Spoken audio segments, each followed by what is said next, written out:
नमस्कार, चार का चक्रव्यूह में आपका स्वागत है। मैं हूं आपके साथ सबा शाहिद शेख। नेता हो या अपराधी, आतंकी हो या जिहादी, कौन किसके चक्रव्यूह में फंसा, इस शो में आपको विस्तार से बताएंगे। चक्रव्यूह में आज सबसे पहले बात करेंगे बॉलीवुड इंडस्ट्री की, जिनकी हवा टाइट हो गई है और अब बॉलीवुड के मशहूर actor Sunil Shetty #boycott Bollywood trend को हटाने के लिए सीएम योगी से गुहार लगा रहे हैं। दूसरी खबर में बात करेंगे इरफान सोलंकी की, जिनकी मुश्किलें तो लगातार बढ़ती जा रही है, लेकिन फिर भी इनके तेवर हैं जो कम होने का नाम ही नहीं ले रहे। तीसरी खबर में बात अलीगढ़ मुस्लिम यूनिवर्सिटी की, जहां कैंपस में पनप रहे हैं आतंकवादी।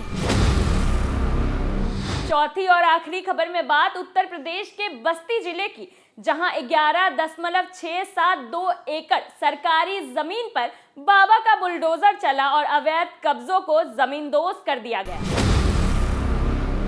तो चलिए आगाज करते हैं खबरों से और सबसे पहले बात #बॉयकॉट बॉलीवुड ट्रेंड की। मुंबई में 5 जनवरी को उत्तर प्रदेश के मुख्यमंत्री योगी आदित्यनाथ ने बॉलीवुड निर्माताओं, निर्देशकों और अभिनेताओं के साथ बैठक की। Most film friendly state in India के बैनर तले हुई मीटिंग में यूपी में बन रहे फिल्म सिटी और निवेश को लेकर चर्चा की गई। इस दौरान एक्टर सुनील शेट्टी ने बॉयकॉट बॉलीवुड का मुद्दा उठाया। उन्होंने कहा कि बॉलीवुड से बॉयकॉट टैग हटाना जरूरी है। उत्तर प्रदेश में बन रही फिल्म सिटी पर सीएम योगी आदित्यनाथ ने फिल्मी दुनिया की कई हस्तियों से बैठक की। बैठक के दौरान सुनील शेट्टी ने सोशल मीडिया पर बॉयकॉट बॉलीवुड ट्रेंड को खत्म करने के लिए योगी आदित्यनाथ से मदद की गुहार लगाई। उन्होंने कहा, इंडस्ट्री के सभी लोग ड्रग्स नहीं लेते, गलत काम नहीं करते। #बॉयकॉट बॉलीवुड एक खतरनाक ट्रेंड है जो आपके कहने से रुक सकता है। सुनील शेट्टी ने कहा कि इंडस्ट्री में कुछ सड़े हुए सेब हो सकते हैं, लेकिन उसके कारण पूरी इंडस्ट्री को सड़ा हुआ नहीं कह सकते। बॉलीवुड के ज्यादातर लोग मेहनत करके लोगों तक अपना काम पहुंचाते हैं। हम में से 99% लोग गलत कामों में लिप्त नहीं होते हैं। हमें इस धारणा को बदलना होगा। आपकी मदद से #बॉयकॉट बॉलीवुड ट्रेंड रुक सकता है। अगर आप नेतृत्व करते हैं और पीएम से भी बात करते हैं तो इससे फर्क पड़ेगा। बैठक में योगी आदित्यनाथ ने फिल्म निर्माताओं और कलाकारों से यूपी फिल्म सिटी में निवेश करने और रुचि लेने का आह्वान किया। उन्होंने कहा कि राज्य सरकार इसमें उनका पूरा सहयोग करेगी। वहीं आए दिन बॉलीवुड की करतूतें सामने आ रही है, कभी ड्रग्स को लेकर, कभी हिंदू देवी देवताओं के अपमान को लेकर, तो कभी भगवा रंग को बेशरम रंग कहे जाने पर। बॉलीवुड अपने कारनामों से बाज नहीं आने वाला और इसी काले और घिनौने करतूतों की वजह से #बॉयकॉट बॉलीवुड ट्रेंड चलाया गया। लेकिन अब इन बॉलीवुड सितारों को अपना धंधा मंदा होते दिख रहा है और अब ये सीएम योगी से गुहार लगा रहे हैं ताकि इनका धंधा चल सके। दूसरी खबर में बात सपा नेता इरफान सोलंकी की। समाजवादी पार्टी के विधायक इरफान सोलंकी इस समय महाराजगंज जेल में बंद है। गैंगस्टर एक्ट के तहत बीरभान को आरोपी बना दिया गया है। उनके खिलाफ गैंगस्टर के मामले में एमपी एमएलए सेशन कोर्ट के विशेष न्यायाधीश सत्येंद्र नाथ त्रिपाठी की अदालत में इरफान को पेश किया गया। इस दौरान सपा विधायक का पुराना अंदाज एक बार फिर सामने आया। सपा विधायक इरफान सोलंकी जब पेशी पर आए तो एक बार अपने पुराने तेवर में भड़क उठे। दरअसल पेशी के बाद वापस जाने के लिए जब एसीपी ने उनके कंधे पर हाथ रखकर उन्हें गाड़ी पर बैठने को कहा तो उन्होंने एसीपी के हाथ को झटक कर गुस्से में बोला, ये क्या तरीका है। इसके बाद खुद गाड़ी में जाकर बैठ गए और महाराजगंज जेल के लिए रवाना हो गए। मीडिया से बातचीत के दौरान हुई इस घटना का वीडियो जमकर सोशल मीडिया पर सुर्खियां बटोर रहा है। इरफान साहब के कारनामों से तो सब वाकिफ हैं। कई मामलों में इरफान पर मामले दर्ज हैं, लेकिन फिर भी गुंडों की पार्टी के ये नेता अपनी गुंडई दिखाने से बाज नहीं आ रहे हैं। गंभीर आरोपों में लिप्त हैं ये जनाब, लेकिन अकड़ और तैश वही पुरानी कि कम होने का नाम ही नहीं ले रही। तीसरी खबर में बात करेंगे हमेशा अपने विवादों को लेकर चर्चाओं में रहने वाले अलीगढ़ मुस्लिम यूनिवर्सिटी की। एएमयू के छात्र एक बार फिर से पुलिस के पत्र के बाद विवादों में घिरते हुए नजर आ रहे हैं। जहां पिछले दिनों अलीगढ़ मुस्लिम यूनिवर्सिटी का रिसर्च स्कॉलर कश्मीरी छात्र मनान बानी अचानक एएमयू से फरार हो गया था और आईएसआई आतंकवादी संगठन में शामिल हो गया था। हालांकि कुछ दिन बाद ही वो एनकाउंटर में जम्मू कश्मीर में मारा गया था। अब एएमयू वो एएमयू नहीं रहा जो हुआ करता था।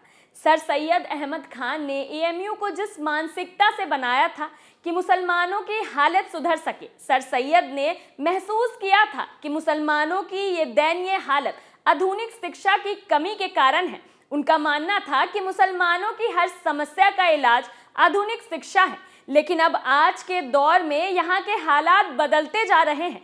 ऐसे ऐसे मामले सामने आ रहे हैं जो आपको झकझोर कर रख देगा। मारपीट, दंगे, फसाद, विद्या के मंदिर में शराब पीने की घटना, आतंकवादियों का पनपना। वैसे देखा जाए तो लड़ने वालों से ज्यादातर कश्मीरी छात्रों का ही नाम आता है। यहाँ पढ़ने वाले कश्मीरी छात्र अब आतंकवादी भी बनने लगे हैं, जिसे लेकर प्रशासन चिंतित है। और इस बढ़ते आतंकवाद पर अब योगी सरकार का सख्त रुख देखने को मिला है। ये वही यूनिवर्सिटी है जहां पाकिस्तान के लेखकों की किताबें पढ़ाई जाती थी। हिंदू छात्रों पर उन किताबों को पढ़ने का दबाव बनाया जाता था। इस मामले में सरकार के आदेश के बाद उन किताबों को हटाया गया। अब अलीगढ़ के एसएसपी ने एक लेटर जारी किया है जो कश्मीर से आए छात्रों के लिए है। जिस तरह आतंकवाद और पाकिस्तान का पुराना नाता है, ठीक उसी तरह कश्मीर और आतंकवाद का भी नाता गहरा लग रहा है। ये नाता इतना गहरा है, ये दोनों एक दूसरे का साथ छोड़ने के लिए राजी नहीं है। अलीगढ़ यूनिवर्सिटी से निकलकर आतंकी बना मनान बानी सबकी आंखों की पट्टियों को उतार गया। एएमयू के छात्र एक बार फिर से पुलिस के पत्र के बाद विवादों में घिरते हुए नजर आ रहे हैं। यानी पिछले दिनों एएमयू कैंपस में कश्मीरी छात्र और दूसरे छात्रों के बीच हुई मारपीट के बाद एसएसपी कालानिधि नैथानी ने एक पत्र अलीगढ़ मुस्लिम यूनिवर्सिटी प्रशासन को लिखा है। उस पत्र में यूपी के अलावा कश्मीरी और अन्य प्रदेशों के छात्रों की जानकारी मांगी गई है। जानकारी में कश्मीरी छात्रों के नाम, पिता का नाम, घर का पता और मोबाइल नंबर मांगे गए हैं। चूंकि कश्मीरी छात्र हमेशा विवादों में रहे हैं, अब खुफिया एजेंसी इन तमाम छात्रों पर निगाहें रखेगी।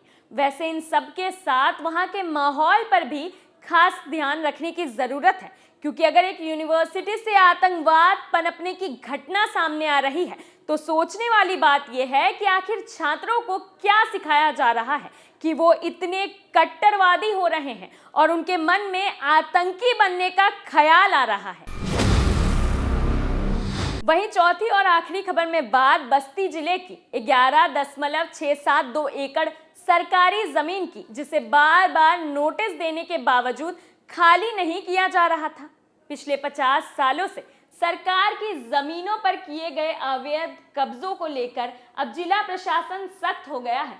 इसके तहत अब एक के बाद एक अवैध निर्माणों को चिन्हित करके बुलडोजर के जरिए जमींदोज किया जा रहा है। उत्तर प्रदेश में दूसरी बार योगी सरकार बनने के बाद बस्ती जिले में बाबा का बुलडोजर फुल स्पीड में दौड़ रहा है। बस्ती जिला प्रशासन ने 50 साल से भी अधिक समय से भू माफियाओं के कब्जे वाली लगभग 50 करोड़ रुपए की सरकारी जमीन को कब्जा मुक्त कराया। ये पूरा मामला बस्ती जिले के रुधौली तहसील का है। यहाँ एसडीएम आनंद श्रीनेत के नेतृत्व में तहसील प्रशासन ने नगर पंचायत रुधौली क्षेत्र के अलग अलग स्थानों पर कार्रवाई की गई। इसके तहत करीब 11.672 एकड़ सरकारी जमीन भू माफियाओं के कब्जे से मुक्त कराई गई। इस जमीन की अनुमानित कीमत 50 करोड़ बताई जा रही है। एसडीएम रुधौली आनंद श्रीनेत ने बताया कि उक्त सभी सरकारी जमीनों को फर्जी दस्तावेज के आधार पर कब्जा किया गया था। बार बार नोटिस के बाद भी जब इन लोगों ने जमीन को खाली नहीं किया, तब हमारी तहसील की टीम ने बुलडोजर चलवाकर जमीन को कब्जा मुक्त करवाया। उन्होंने कहा कि सरकार के निर्देश पर अवैध अतिक्रमण के खिलाफ निरंतर अभियान चलाया जा रहा है। दरअसल यूपी में अपराधी अब पुलिस की गोली से नहीं बल्कि बाबा के बुलडोजर से खौफ खाते हैं। जब बुलडोजर चलता है तो क्या पेट्रोल पंप, क्या मकान, क्या दुकान, सब के सब जमींदोज हो जाते हैं। चक्रव्यूह में मेरे साथ आज के लिए इतना ही।